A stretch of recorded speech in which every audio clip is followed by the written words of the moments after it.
Political science. ভারতীয় সংবিধান চলছিল। ভারতীয় সংবিধানের আগে কত পর্যন্ত হয়েছিল না আর্টিকেল 75 পর্যন্ত হয়ে গেছিল সংবিধান।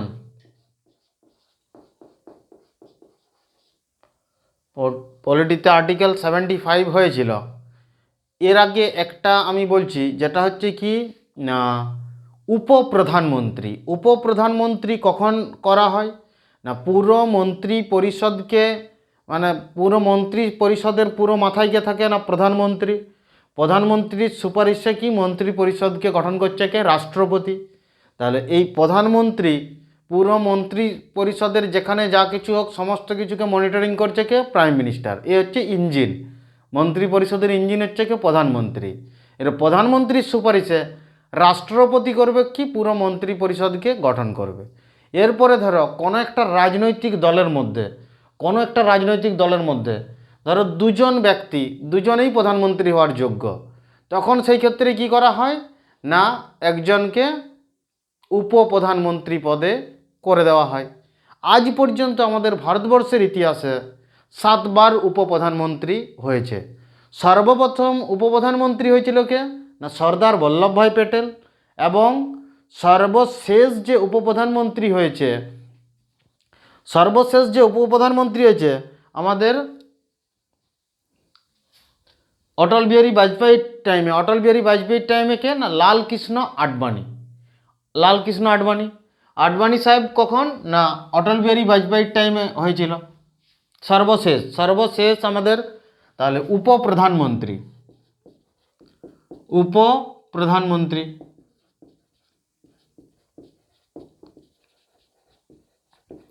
উপপ্রধানমন্ত্রী সম্বন্ধে বোঝা গেল। উপপ্রধানমন্ত্রী কি সর্বফার্স্ট প্রথম যে উপপ্রধানমন্ত্রী ছিল, 7বার আমাদের টোটাল ভারতবর্ষের ইতিহাসে 7জন উপপ্রধানমন্ত্রী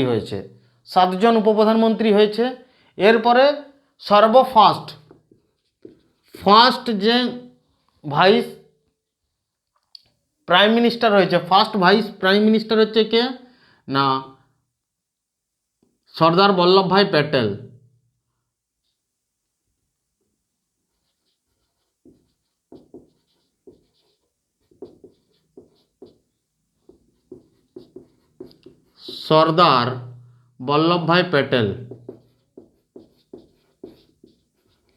সর্দার বল্লভভাই প্যাটেল এবং সর্বশেষ হচ্ছে কে লাস্ট হচ্ছে কে লালকৃষ্ণ আডবাণী।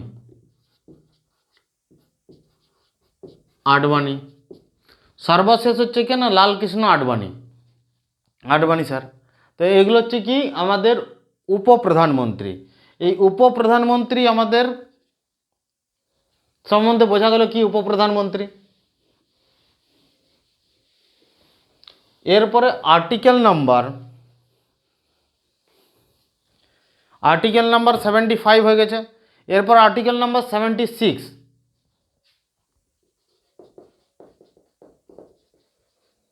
আর্টিকেল নাম্বার 76 কি বলেছে অ্যাটর্নি জেনারেল কি অ্যাটর্নি জেনারেল হলো কি মহান্যায়বাদী বলতে কি বোঝা যায় না অ্যাটর্নি জেনারেল আমাদের লোকসভা এবং রাজ্যসভা মধ্যে যে মন্ত্রী, আমাদের যে সংসদের মধ্যে যে মন্ত্রী থাকছে মন্ত্রী পরিষদ, তো এই মন্ত্রী পরিষদের মধ্যে এমন একজন ব্যক্তি থাকছে, সেই ব্যক্তি কি করে না আইনি সরকার পক্ষকে আইনি সহায়তা দেয়। বাস্তবে কি কেন্দ্র সরকারের উকিল যাকে বলা হয়, কেন্দ্র সরকারের উকিল। এই উকিলের কি যেমন অ্যাটর্নি জেনারেলের শিক্ষাগত যোগ্যতা কি সুপ্রিম কোর্টের জজের যেরকম শিক্ষাগত যোগ্যতা, সেম উকিলেরও এই অ্যাটর্নি জেনারেলেরও শিক্ষাগত যোগ্যতা সমান।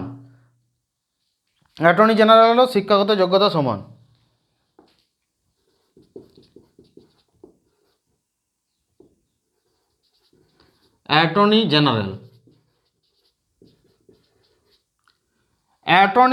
জেনারেল মহান্যায়বাদী মহান্যায়বাদী। মহান্যায়বাদী অ্যাটর্নি জেনারেল বলতে আমরা মহান্যায়বাদী যে আমাদের সরকার পক্ষের হয়ে আইনিভাবে সুপ্রিম কোর্টে ধরো সরকারের এগেনস্টে কোনো বিরোধী পক্ষের কেউ একটা কেস করলো, কিংবা যে কেউ করলো সরকারের একটা কোনো পক্ষে সরকারের একজন মন্ত্রীর এগেনস্টে আমাদের কেস করে দিল, সুপ্রিম কোর্টে যখন বাদী বিবাদী হবে কে যাবে না সরকার রুলিং গভর্নমেন্টের পক্ষ থেকে অ্যাটর্নি জেনারেল যাবে। অ্যাটর্নি জেনারেল হলো আমাদের সংসদের মধ্যে দেখবে ডিবেট হয় সংসদে, এক অধিবেশন যখন বসে, অধিবেশন বসার সময় যখন ডিবেট হয় সংসদে, সেই সংসদের ডিবেটের সময় বিরোধী পক্ষের যারা সাংসদ আছে তারা দেখবে কোশ্চেন করে মন্ত্রীদেরকে, বিরোধী পক্ষ কেন সমস্ত সাংসদ নিজ নিজ এলাকার যে সাংসদ আছে সেই নিজস্ব এলাকায় যারা সাংসদ ভোট পেয়ে যারা জিতেছে তারা সংসদে যেয়ে বসে এবং সেই সংসদে যেয়ে পরে মন্ত্রীদেরকে কোশ্চেন করে আমার এই কাজটা এই জন্য কেন বাকি, এটা কি হিসাবে হয়েছে, তো সমস্ত কিছু আমাদের মন্ত্রীরা সেটাকে কি করে তার জবাব দেয়। এরপরে কোনো ক্ষেত্রে যদি আইনি জটিলতা থাকে মন্ত্রীরা যদি না পারে তখন সেই মন্ত্রীদের মধ্যেই একজন ব্যক্তি থাকে যিনি কোনো ভোটাভুটি প্রক্রিয়ায় কেবলমাত্র অংশগ্রহণ নিতে পারে না, সাংসদদের মধ্যে এমন একজন ব্যক্তি থাকে তার নাম কি অ্যাটর্নি জেনারেল।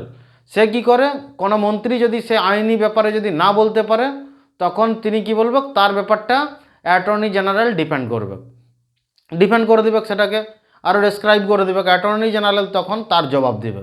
কোনো মন্ত্রী যদি না তখন জবাব দেয় সেটার সম্বন্ধে আইনিভাবে যদি না জানা থাকে তখন সেটাকে অ্যাটর্নি জেনারেল তার জবাব দেয়।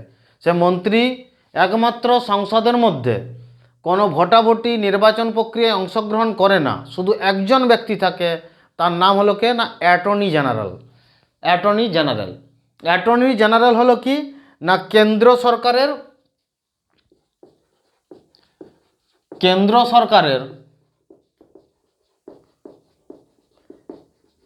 সরকারের যাকে বলো কি উকিল, কেন্দ্র সরকারের উকিল বলো।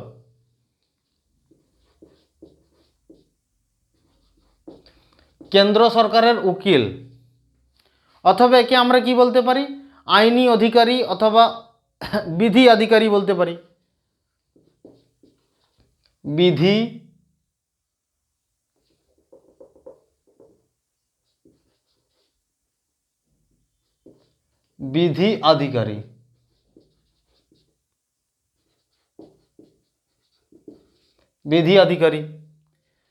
আধিকারী বলতে পারি আমরা। কেন্দ্র সরকারের উকিল এই অ্যাটর্নি জেনারেলের যোগ্যতা হচ্ছে কি সুপ্রিম কোর্টের জজের সমান। উকিল তখনই তো ডিবেট করতে পারবে যখন তার যোগ্যতা জজের সঙ্গে, তখনই সে ডিবেট করতে পারবে। জজের সমান যখনই যোগ্যতা হবে, সমান হলেই তো ডিবেট হবে। একজন কিছুই জানে না সে যে পরে যদি সেখানে ডিবেট করতে শুরু করে তার সঙ্গে ম্যাচ হবে না। দুপক্ষকে সমান হতে হবে তারপরেই ডিবেট হবে, তারপরেই তো ডিবেট হয়, নাহলে নচেত সেই ডিবেট ঠিকঠাক হবে না। এজন্য কেন্দ্র সরকার সবথেকে ভালো টপ মোস্ট যে আছে তাদেরকে নিজেদের তরফ থেকে সরকার পক্ষে রাখে, বিরোধী পক্ষে রাখে না, সরকার পক্ষ সেই জায়গায় রাখে এই অ্যাটর্নি জেনারেলকে। এই অ্যাটর্নি জেনারেল কি করে না সরকার পক্ষের ধরো কিছু কেস এসেছে, কতগুলো কেস লড়েছে, সেই কেস লড়ার উপর ভিত্তি করে এদেরকে কি দেওয়া হয় ভাতা দেওয়া হয়, স্যালারি না, এদেরকে স্যালারি দেওয়া হয় না, ভাতা দেওয়া হয়। যে এখানে এতগুলো কেস সুপ্রিম কোর্টে লড়েছে সেই কেসগুলোর জন্য কি ভাতা দেওয়া হচ্ছে, কাকে দেবে না অ্যাটর্নি জেনারেল সেই কেসের উপর ভাতা পাবে। কিন্তু ভাতাটা বড় জিনিস না, ওদের কি সমস্ত কিছু সুযোগ সুবিধা সব কিছু যে ফ্যাসিলিটি একজন মন্ত্রী যেরকম পায় ঠিক সেই রকম সমস্ত কিছু দিয়ে দেবে। একটা বাংলো দিয়ে দেবে, তার গাড়ি, তার বডিগার্ড, সমস্ত কিছু সব কিছু দিয়ে দেবে। সেটা কাকে না অ্যাটর্নি জেনারেলকে। আর্টিকেল 76 অ্যাটর্নি জেনারেল নিয়োগ করেছে। একে নিয়োগ করে প্রধানমন্ত্রীর সুপারিশে রাষ্ট্রপতি নিয়োগ করবে। দেখবে সবথেকে বড় উকিলকে যে ভালো সেরকম ডিবেট করছে সুপ্রিম কোর্টে, যার রেপুটেশন হাই আছে, সেরকম ভালো উকিলকে সে রাখবে। আর্টিকেল নাম্বার 76 কাকে অ্যাটর্নি জেনারেল। এরপরে অ্যাটর্নি জেনারেল ধরো সরকার পক্ষে আমাদের কেন্দ্র সরকারের কাজ চলছে, সমস্ত জায়গায় তো যাওয়া সম্ভব না। ধরো সিবিআই ডিপার্টমেন্টে আমাদের পশ্চিমবঙ্গে কোনো একটা হাইকোর্টে কেস আছে মমতা ব্যানার্জি ভার্সেস আইপ্যাক কাণ্ডে যেটা ঘটেছে, ধরো এটা ধরো আমাদের ফার্স্ট যখন হাইকোর্টে এসেছিল, হাইকোর্টে কি অ্যাটর্নি জেনারেল, এতগুলো রাজ্য আছে, একজন অ্যাটর্নি জেনারেল কজন থাকে? একজন থাকে। এই একজন অ্যাটর্নি জেনারেল যখন থাকবে, ওই অ্যাটর্নি জেনারেল পুরো দেশ জুড়ে এতগুলো রাজ্য আছে আমাদের, ছুটে যেতে পারবে কি? তার সময় হবে? হবে না। আজ এখানে কেস, কাল ওখানে চলবে, কাল ওই কোর্টে, কাল ওই হাইকোর্টে। তো পুরো দেশ জুড়ে যতগুলো হাইকোর্ট আছে, সেই হাইকোর্টে যদি মামলা চলে, যদি ছুটে বেড়ায়, তো সম্ভব কি একজনকার দ্বারা? সম্ভব না। এই জন্য কি অ্যাটর্নি জেনারেল তার সহযোগ হিসাবে সলিসিটি জেনারেলকে রাখে। কি রাখে? এজি। এজি মানে কি? অ্যাটর্নি জেনারেল, অ্যাটর্নি জেনারেল আর সলিসিটি জেনারেল, এসজি।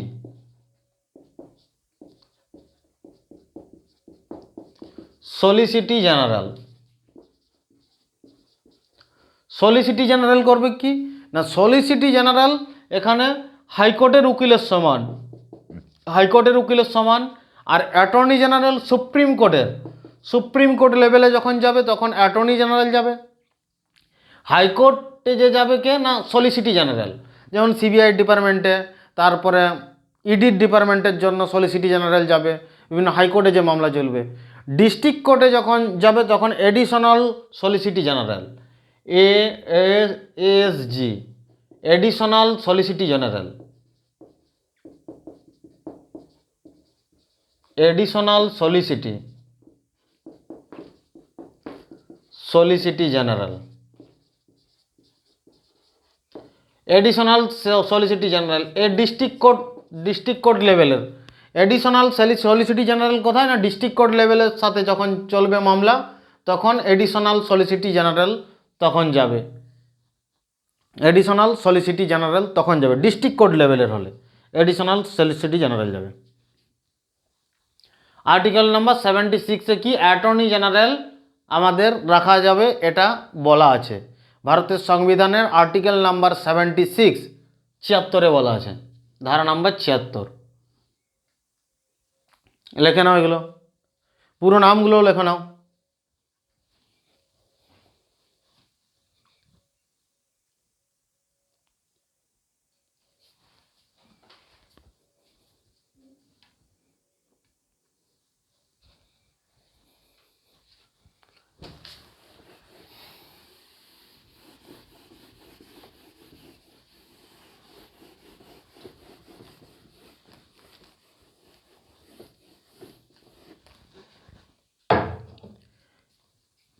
এরপরে আর্টিকেল নাম্বার 77-এ কী বলা আছে না, আমাদের যে মন্ত্রী পরিষদ কাজ করে, যেমন বিভিন্ন ডিপার্টমেন্টের যে মন্ত্রী আছে, সমস্ত মন্ত্রী যে কাজ করে, এই সমস্ত মন্ত্রী পরিষদ যে কাজ করছে, এই সরকারের, কেন্দ্র সরকারের সমস্ত কার্যের যে নির্বাহ করছে কে না, রাষ্ট্রপতি।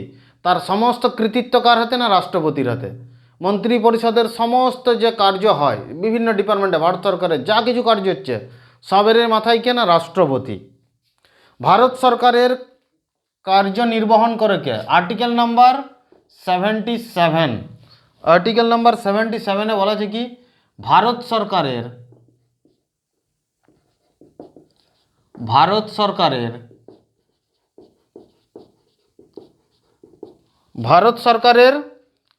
কার্যনির্বহন করে রাষ্ট্রপতি।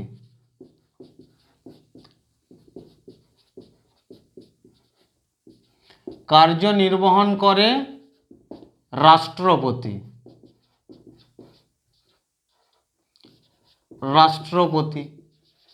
ভারত সরকারের কার্যনির্বহন করে কে না, রাষ্ট্রপতি। আর্টিকেল নাম্বার 77-এ কি বলেছে, ভারত সরকারের কার্যনির্বহন করে কে, রাষ্ট্রপতি। ভারত সরকারের কার্যনির্বহন করে রাষ্ট্রপতি, আর্টিকেল নাম্বার 77-এ বলা আছে। আর্টিকেল নাম্বার 78-এ কী বলেছে, এটা আগেই করেছিলাম। আর্টিকেল নাম্বার 78-এ কী বলা আছে না, মন্ত্রী পরিষদ যে গঠন করছে কে না, প্রধানমন্ত্রীর সুপারিশে রাষ্ট্রপতি। মন্ত্রী পরিষদ গঠন করে কে না, রাষ্ট্রপতি গঠন করে। কার না, প্রধানমন্ত্রীর সুপারিশে। যে বিভিন্ন মন্ত্রী পরিষদ, বিভিন্ন ডিপার্টমেন্টের যে মন্ত্রীরা আছে, তাদেরকে প্রধানমন্ত্রী সিলেক্ট করে নিল, সেই প্রধানমন্ত্রী সুপারিশ করবে, একে এই মন্ত্রী, একে হোম মিনিস্টার দেওয়া হলো, একে এডুকেশনাল মিনিস্টার দেওয়া হলো, একে বিদেশ মন্ত্রী দেওয়া হলো, একে গ্রাম কল্যাণ উন্নয়ন মন্ত্রী দেওয়া হলো। তো বিভিন্ন কাকে কি মন্ত্রী দেওয়া হবে, সেটা কে না প্রধানমন্ত্রীর সুপারিশে রাষ্ট্রপতি গঠন করবে। মন্ত্রী পরিষদ,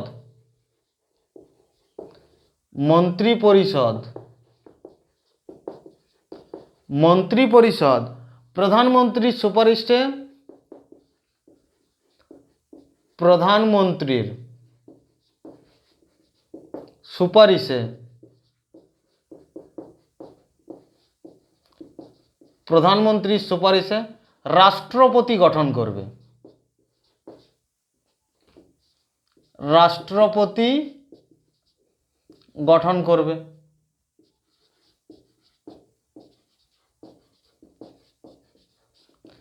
মন্ত্রী পরিষদ প্রধানমন্ত্রীর সুপারিশে রাষ্ট্রপতি গঠন করবে। যে মন্ত্রীরা শপথ বাক্য পাঠ করে নিয়োগ করে কে, রাষ্ট্রপতি নিয়োগ করে। কার না প্রধানমন্ত্রীর সুপারিশে। তো প্রত্যেককেই রাষ্ট্রপতি নিয়োগ করে, প্রত্যেক মন্ত্রীকে রাষ্ট্রপতি নিয়োগ করে। মন্ত্রীরা যেমন সাংসদ ভাতা পায়, সাংসদ ভাতা পায়, তার সাথে সাথে কি এক্সট্রা যে বাংলো, সেই বাংলো পাবে। এক্সট্রা যে তার সুবিধা, বডিগার্ড আর সমস্ত কিছু এক্সট্রা যে মন্ত্রীর কাজ করার জন্য আলাদা একটা ভাতা, সেই ভাতা পাবে। কাজের জন্য মন্ত্রী আলাদা একটা ভাতা পাবে। আর্টিকেল নাম্বার 78, 77, 78 দুটো সহজেই আছে, ইজিলি, এগুলো আগেও বলা হয়েছিল। এরপরে আর্টিকেল নাম্বার 79, আর্টিকেল নাম্বার 79-এ কী বলা হয়েছে, সংসদ, সংসদ সম্পর্কে আলোচনা করা হয়েছে। কি সম্পর্কে না সংসদ সম্পর্কে আলোচনা করা হয়েছে। সংসদ, ভারতের যে সংসদ আছে, সংসদ ভবন, এই সংসদ সম্পর্কে আলোচনা করেছে। পার্লামেন্ট,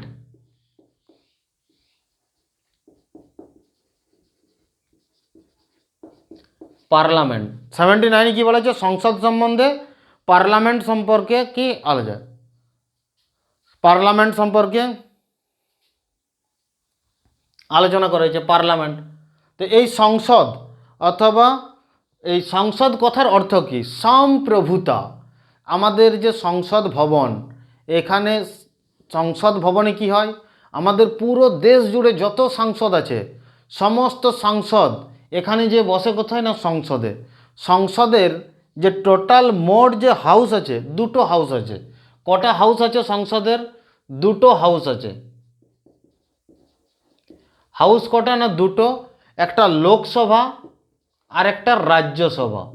সংসদের দুটো হাউস, একটা লোকসভা আর একটা রাজ্যসভা। সংসদের অঙ্গ কটা, সংসদের অঙ্গ, অঙ্গ হচ্ছে তিনটে, একটা লোকসভা, রাজ্যসভা আর রাষ্ট্রপতি। রাষ্ট্রপতি, সংসদের অঙ্গ কটা, তিনটে অঙ্গ, লোকসভা, রাজ্যসভা এবং রাষ্ট্রপতি। এখানে কি করা হয় সংসদে না, পুরো দেশ জুড়ে যে আমাদের প্রত্যেকটা এক একটা সাংসদের এরিয়াতে ভোটে, জনগণের দ্বারা ভোটে যারা জিতেছে, তারা জেতার পরে তারা যে কোথায় বসবে না, লোকসভাতে যেয়ে বসবে, সংসদের একটা কক্ষে লোকসভায় যেয়ে বসবে তারা। সেই সাংসদরা করবে কি, নিজস্ব এলাকায় কি কি তাদের প্রবলেম আছে, কি কাজ করতে হবে, সমস্ত কিছু তারা যে সেখানে সংসদে যেয়ে বলবে। আর এক সাইডে কি বসবে, মন্ত্রীরা বসবে, যারা রোলিং গভর্নমেন্টে থাকবে। তো মন্ত্রীপক্ষ থেকেও বলবে, এই মন্ত্রীপক্ষকে বলবে তারা যে এখানে এই কাজ করতে হবে, সেখানে সমস্ত কাজের সমাধান হবে আলাপ আলোচনার মাধ্যমে। আলোচনার মাধ্যমে সেখানে সেই কাজের সমাধান করা হবে। তো এই সংসদ হাউসে যে আমাদের অ্যাকচুয়ালি যে কার্য হচ্ছে, এখানে ভারতের নতুন কোনো সংবিধান নিয়ে আসতে হবে কি, সংবিধানে কোনো ধারা নতুন চেঞ্জ করতে হবে কি না, নতুন কোনো ধারা অ্যাড করতে হবে কি না ভারতের সংবিধানে। তাহলে এগুলো যদি করতে হয়, কোনো কিছু সংসদে একটা বিল যদি আমরা পেশ করি, তো বিলটাকে ফার্স্টে কি লোকসভা, রাজ্যসভাতে প্রথমে পাস করাতে হবে ভোটাভুটির মাধ্যমে, সাংসদদের ভোটাভুটির মাধ্যমে। তারপরে কি রাষ্ট্রপতিকে প্রথমে লোকসভা কিংবা রাজ্যসভাতে পাস করাতে হবে, দুটো কক্ষতেই বিল পাস করাতে হবে।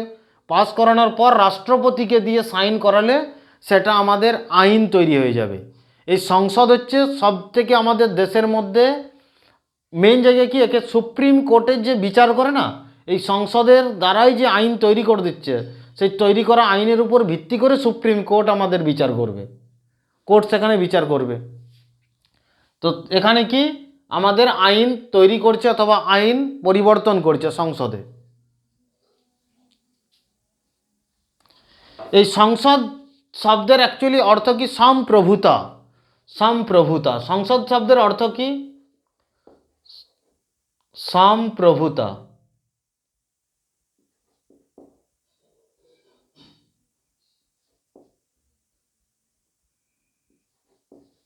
সম্প্রভুতা।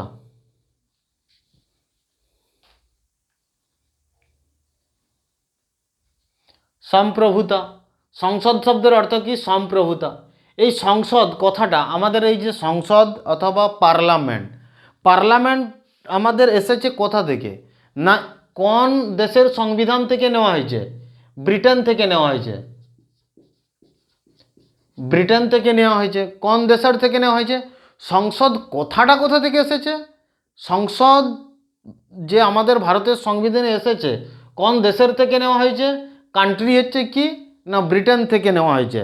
আবার কি বলেছে না এই শব্দটা সংসদ শব্দটা কোথা থেকে এসেছে? ফ্রান্স থেকে। পার্লামেন্ট শব্দটা, পার্লামেন্ট শব্দ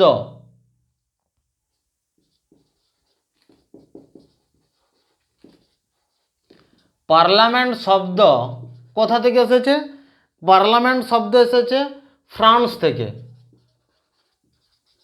পার্লামেন্ট শব্দ কোথা থেকে এসেছে? ফ্রান্স থেকে এসেছে।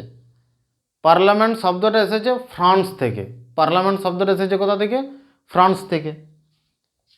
আর কোন দেশের সংবিধান থেকে নেওয়া হয়েছে সংসদ আমাদের? না ইউনাইটেড কিংডম, ব্রিটেন থেকে নেওয়া হয়েছে। ব্রিটেন থেকে নেওয়া হয়েছে, ইউনাইটেড কিংডম থেকে।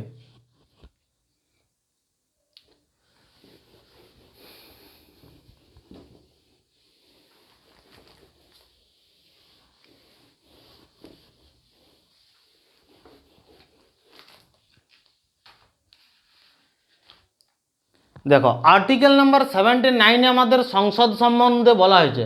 সংসদের কি মেন দুটো হাউস থাকে, একটা কি এটা হচ্ছে সংসদ, সংসদ সংসদের দুটো হাউস থাকে, একটা লোকসভা আর একটা রাজ্যসভা। লোকসভা রাজ্যসভা। লোকসভাতে আমাদের যারা বসে এখানে লোকসভার আমাদের মন্ত্রী, লোকসভার সাংসদরা বসে এখানে। সংসদে যারা বসে তাদেরকে সাংসদ বলা হয়, যারা বসে তাদেরকে কি বলা হয়? সাংসদ বলা হয়। লোকসভার অধ্যক্ষকে স্পিকার, রাজ্যসভার কে না উপরাষ্ট্রপতি, ভাইস প্রেসিডেন্ট যে থাকছে তাকে বলা হচ্ছে। আর এখানে কি সেন্ট্রাল হল, ভারতের সংবিধান যে রচনা করা হয়েছিল কোথায়? সেন্ট্রাল হলে। পুরনো যে আমাদের সংসদ ছিল, এখন নতুন সংসদ তৈরি হয়ে গেছে, তো নতুন সংসদে এখন সাংসদরা বসে, তার সিট ক্যাপাসিটি বেশি আছে, সমস্ত কিছু ত্রিভুজ আকৃতি আছে। তো এই সংসদকে আমাদের একটা হচ্ছে কি সংসদ, একটা লোকসভা আর একটা রাজ্যসভা। এখানে রাষ্ট্রপতি আর একটা অঙ্গ আছে কি রাষ্ট্রপতি। লোকসভায় বিল পাস হবে, রাজ্যসভায় বিল পাস হবে, তারপরে কি রাষ্ট্রপতি সাইন করবে। রাষ্ট্রপতি কি করবে? সাইন করবে। তো এই লোকসভাকে ইউনাইটেড কিংডমে কি বলা হয়? House of Common. আর লোকসভাকে আমেরিকাতে কি বলা হয়? ইউএসএতে হাউস অফ রিপ্রেজেন্টেটিভ। লোকসভাকে কি বলা হয় এখানে? লোকসভাকে ইন্ডিয়াতে লোকসভা, এখানে লোকসভাকে ইউকেতে কি বলা হয়? ইউনাইটেড কিংডমে House of Common. House of Common, House of Common. আবার ইউএসএতে House of Representative, House of representative.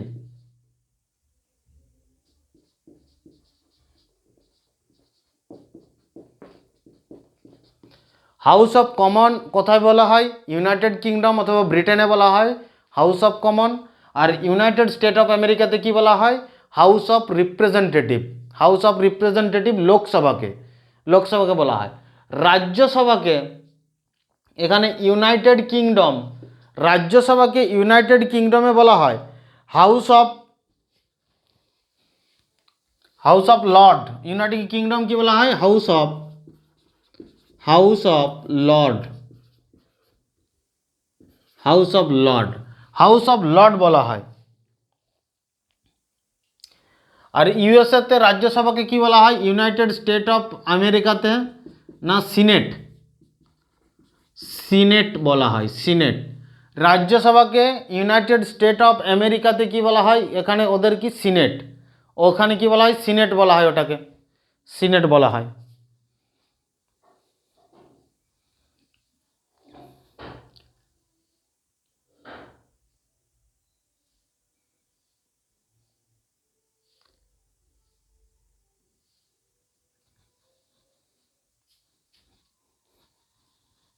লেখে নাও সব।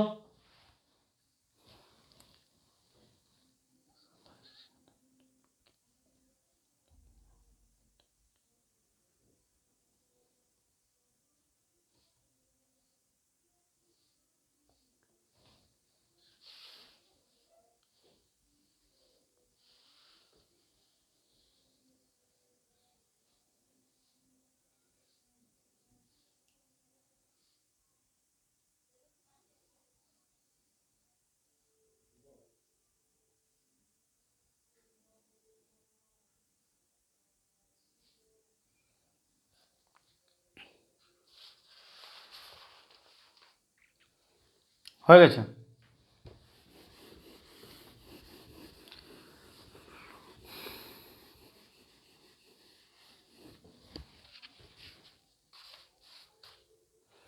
দেখো, এই সংসদের যে প্রথম ভারতবর্ষে যখন সংসদ ভবন তৈরি হয়েছিল, এই সংসদ ভবনের যে ডিজাইনার ছিল, একে কি বলা হয় না অ্যাডমিন লুটিয়ান্স অ্যান্ড বেকার্ড। সংসদ ভবনের, ভারতের সংসদ ভবনের প্রথম ডিজাইনার ছিল কে? বাস্তুকার অথবা ডিজাইনার বলো, ডিজাইনার অথবা বাস্তুকার। যে প্রথম সংসদ ভবনের ডিজাইনার ছিল কে? Edwin, Edwin Lutyens, Edwin Lutyens and বেকার্ড।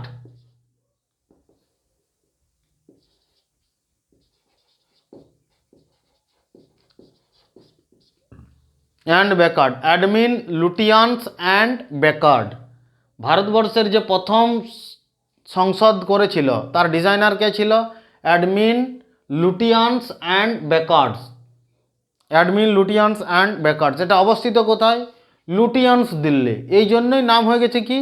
দিল্লির দেখবে আছে না লুটিয়ান্স দিল্লি, যেখানে সংসদ ভবন আছে, যেখানে মন্ত্রীরা সমস্ত মন্ত্রী থাকবে, মিনিস্টার থাকবে, তার বাসভবন আছে, সমস্ত কিছু ওইভাবে যে তৈরি করা হয়েছে। কোথায় করা হয়েছে না? লুটিয়ান্স দিল্লি, লুটিয়ান্স দিল্লি। কথাটার নাম দেখো, লুটিয়ান্স দিল্লি, লুটিয়ান্স দিল্লি, লুটিয়ান্স দিল্লি, লুটিয়ান্স দিল্লি। এই লুটিয়ান্স দিল্লি বর্তমানে আমরা কি নামে জানি? সেন্ট্রাল ভিস্তা,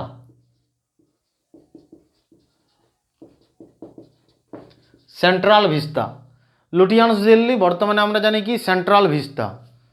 তো অ্যাডমিন লুটিয়ান্স অ্যান্ড বেকার্ড দুজন মিলে কি করেছিল? এর বাস্তুকার ছিল, পুরনো যে সংসদ ভবন ছিল।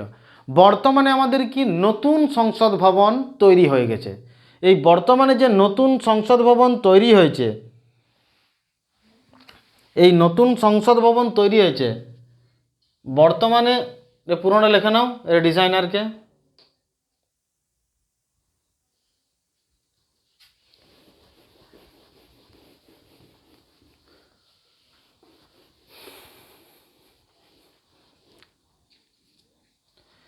যে বর্তমানে যে নতুন সংসদ তৈরি হয়েছে কি না? 3টে দুয়ার, ত্রিভুজ আকৃতি।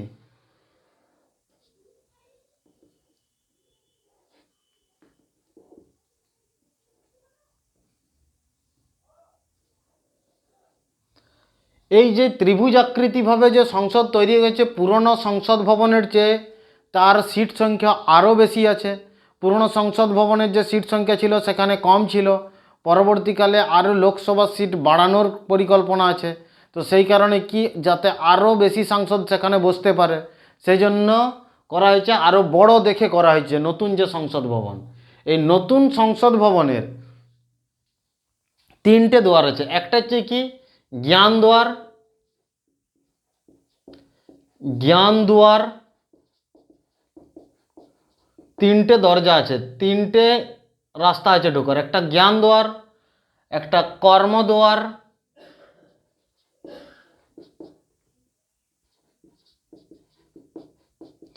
জ্ঞান দুয়ার, আর একটা হচ্ছে কি কর্ম দুয়ার, আর একটা হচ্ছে কি শক্তি দুয়ার। শক্তি দুয়ার, জ্ঞান দুয়ার, কর্ম দুয়ার, আর একটা হচ্ছে কি শক্তি দুয়ার। এই যে নতুন সংসদ ভবনের যে নকশা, সেই নকশাটাকে কে তৈরি করেছিল? এই বিমল প্যাটেল। ডিজাইনার কে? বাস্তুকার অথবা ডিজাইনার? বিমল প্যাটেল। বিমল প্যাটেল।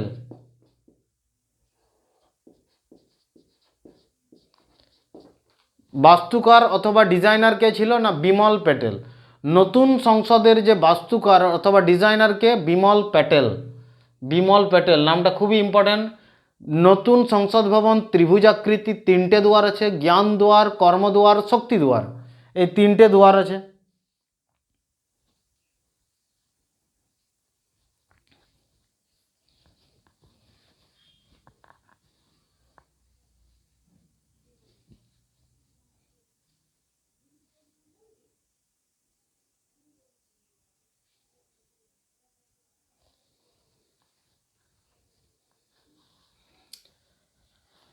তো এই যে আমাদের পুরনো যে সংসদ ভবন থাকছে, পুরনো সংসদ ভবনটা কি ভেঙে দেবে? না, কারণ পুরনো সংসদ ভবনেই আমাদের সেন্ট্রাল হল ছিল।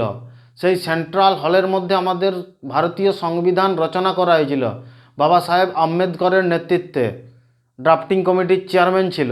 তো তখন যে সংসদ ভবনের যে নেতৃত্ব দিয়েছিল, সেন্ট্রাল হলে আমাদের ভারতের সংবিধান প্রথম ওখানে গৃহীত হয়েছিল, সেই রচনা করা হয়েছিল, তৈরি করা হয়েছিল। সেটা তো আমাদের একটা ইতিহাস জুড়ে আছে, আমাদের অনেক পুরনো যে ইতিহাস জুড়ে আছে, সেই কারণে কি ওটা এখন মিউজিয়ামভাবে, মিউজিয়ামের ইয়েতে রয়ে যাবে, ওটা মিউজিয়াম হিসাবে রয়ে যাবে এখন।